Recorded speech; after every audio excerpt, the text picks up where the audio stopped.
Humanity can be unpredictable. When we are at our best, it can be refreshing as long as it's a positive standpoint. However, humanity also comes with a very terrifying side.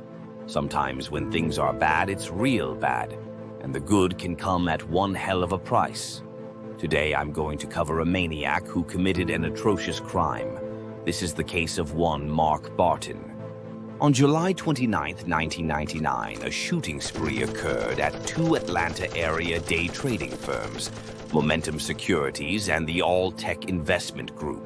9 people were killed and 13 other people were injured. This one is just sad. I have no real clue what went wrong here. His employers did indeed love him. He was even given the name the Rocket.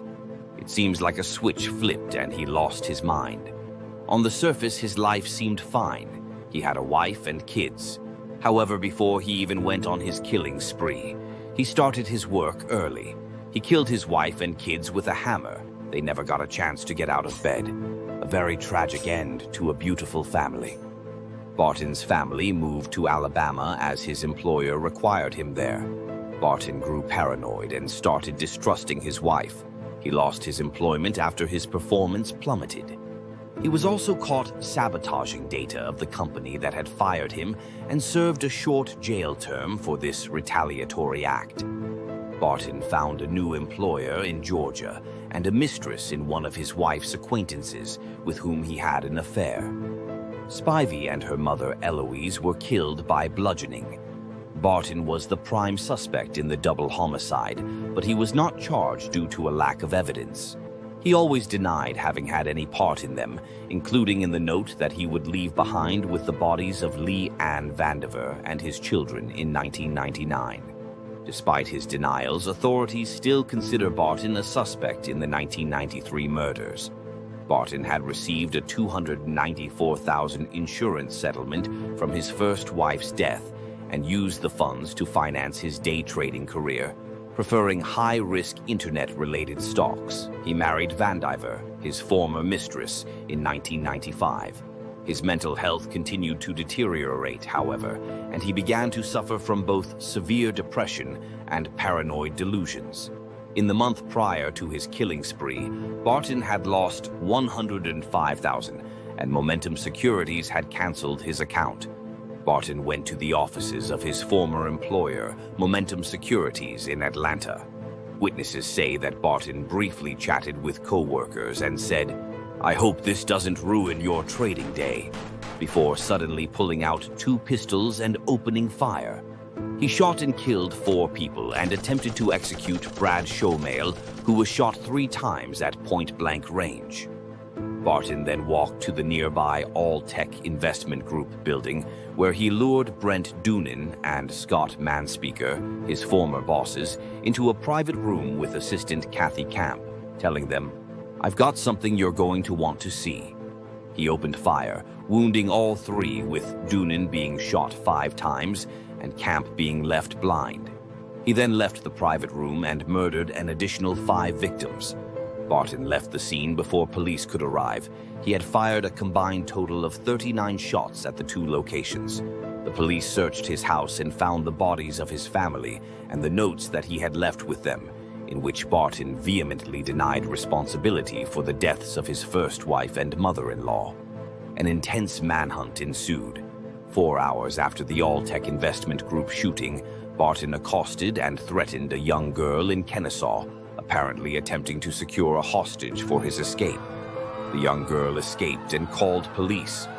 By shooting up both locations, it confused the police dispatch. The dispatcher received calls, however, initially they were believing people were panicking and giving the wrong name of the company. Several officers were dispatched to both locations and found that Barton had been at both locations. When police went to search for Barton, they raided his home. That's when the discovery of his family was made, as well as the note he left. From what it sounds like, he had already planned this event. The note stated, "I killed Lee Ann because she was one of the main reasons for my demise. I know that Jehovah will take care of all of them in the next life. I'm sure the details don't matter. There is no excuse, no good reason I am sure no one will understand. If they could, I wouldn't want them to.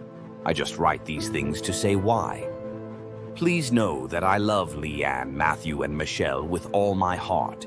If Jehovah's willing, I would like to see them all again in the resurrection to have a second chance.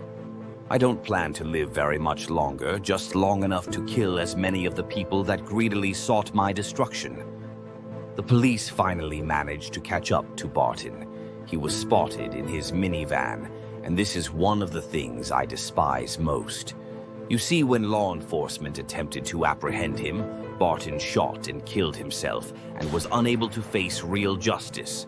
Either way, I say good riddance to a maniac.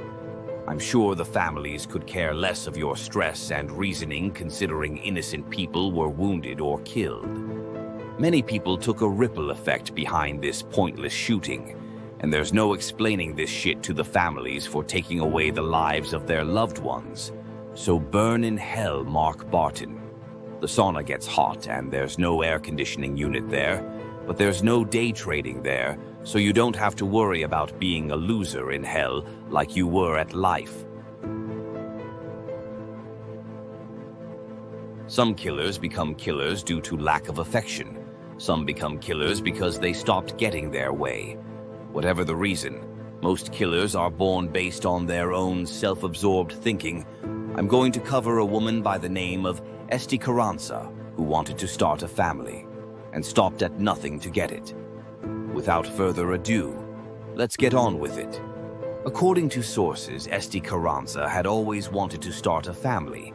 However, her mother would tell her to focus a career first, which had always been the opposite of what she wanted. However, she did in fact get a degree, but she did not use it. Instead, in 2005, she moved to Vienna, Austria to start an ice cream parlor. Starting an ice cream parlor was another way to interact with children. However, that eventually wasn't enough. Esti wanted a family of her own. She met a man named Holger Holtz. The two got married, and at that point, she began to work on starting a family. Esti was so eager to start a family. I say this because she and Holger married 2 to 3 weeks after meeting each other. She didn't know much about him, and vice versa. And during this time, the husband began to have second thoughts, while Esti herself wanted to have multiple children with a guy that she didn't know well. She probably didn't even know his middle or last name. Nevertheless, Esti was still determined to start her dream of starting a family. Later, things began to change for Holger. He became a devotee of Hare Krishna. Due to this, Esti started to have competition, and she began to notice his attention being elsewhere more and more. Not just that. The idea of starting a family started to waver in Holger's mind. Esti would often ask him about the said family and when can they start, but his replies would get simpler and simpler. There was no date in his head, so when she'd ask, he'd just say, soon. Esti would try anything she could to entice him. She'd wear stiletto heels, lingerie, and she'd try other things. But Holger wouldn't take the bait. It got to a point where Esti began to grow impatient, and soon resentment started to build. Arguments would occur. The two would be heard screaming at each other from the top of their lungs. Holger began to isolate himself from Esti, and the two would be on non-speaking terms. She later tried to win him back and asked him how would we ever start a family if there's no communication, or if he's always leaving or isolating himself. Holger would just give her the same reply by saying, soon. It began to dawn on Esti that maybe she married the wrong guy. I honestly don't understand why critical thinking was needed here. You two met and married 2 to 3 weeks after, so I don't understand why that's such breaking Channel 11 news to her. In my opinion, that's not enough time to get to know someone. But anyway, later, Esti started to have an affair with a salesman named Manfred Hinterberger. The two of them would seem intimate in the ice cream shop. However, Esti did not care who seen the two of them together and if it got back to her husband, because as I said, she was looking for a suitor. And so far, she hasn't given any real thinking to her decision-making, considering she married a guy by using instant transmission. Manfred convinced her she could have the life she wanted, and due to the lack of critical thinking, Esti fell victim to those words after just meeting her second suitor, even though she was still married to Holger.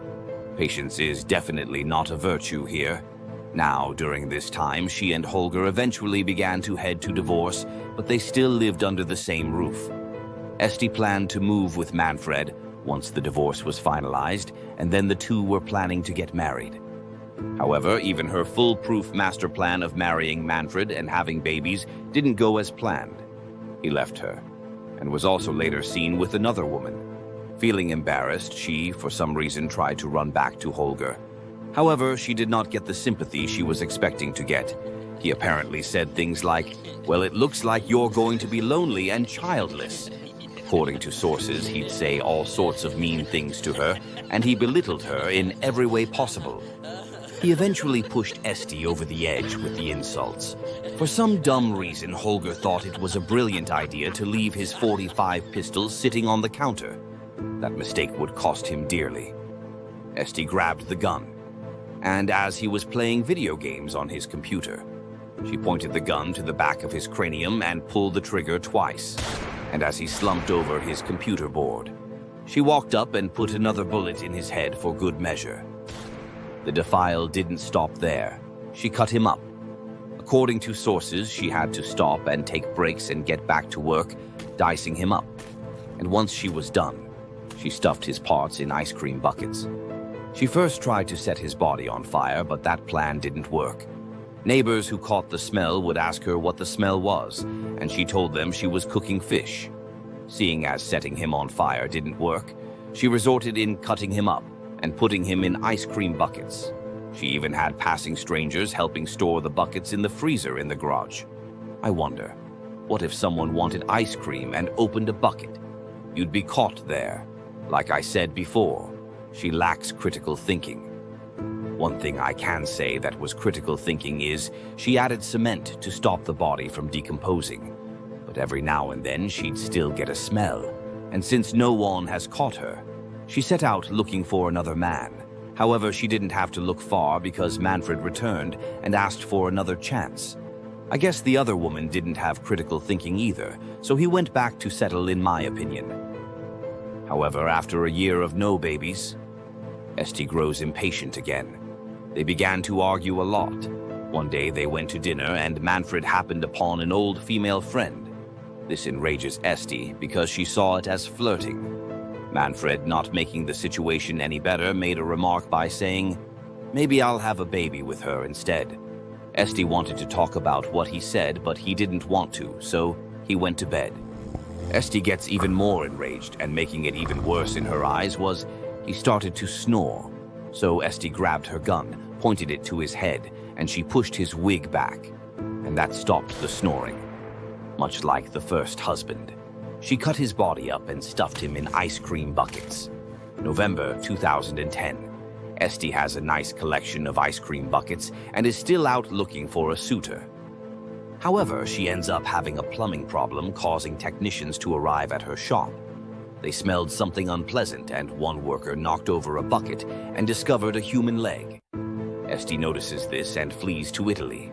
However, she was later caught and captured. She was spotted hugged up with a street minstrel. And here is one hell of a twist, heading for life in prison for 2 cold-blooded murders.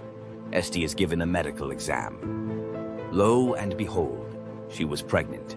She was 2 months pregnant by a 4th man she started dating 1 month after killing Manfred. And this is one reason why people should keep their emotions in check. Esti wanted a family so bad. However, her impatience was her downfall.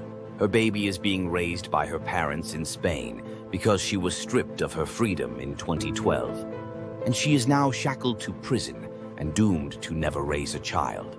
So the moral of the story is, keep your wits about you and use critical thinking.